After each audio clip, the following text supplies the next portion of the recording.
Good morning, ALS learners, and welcome to Learning Strand 2, Scientific Literacy and Critical Thinking Skills. Ngayong umaga ay tatalakayin natin ang kontribusyon ng agham at teknolohiya sa komunidad. Aralin 1, ang agham. Aralin 2, agham at teknolohiya sa iyong buhay. Ano ang agham?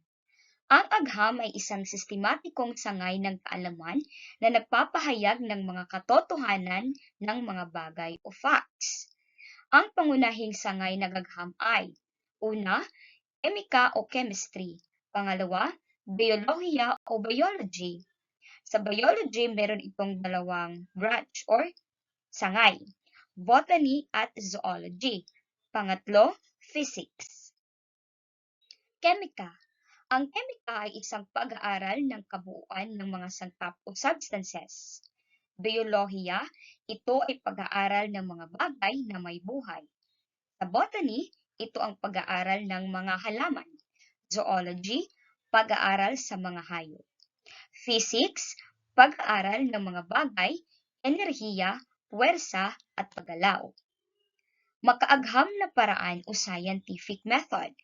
Una, kilalanin ang problema. Pangalawa, mangalap ng impormasyon at pag-aralan ito. Pangatlo, bumuo ng hypothesis. Number 4, subukan ang hypothesis. Number 5, gumawa ng konklusyon. Panglima, kumpirmahin ang konklusyon. Aralin 2, agham at teknolohiya sa iyong buhay. Teknolohiya. Ito ay sistematikong pagturing sa sining. Ang teknolohiya, dahil sa teknolohiya, nakilala ang medisina, nakapagreserba ng pagkain ang tao, nakadevelop ng mga panibagong pinagmulan ng enerhiya, nakalikha ng computer at marami pang iba.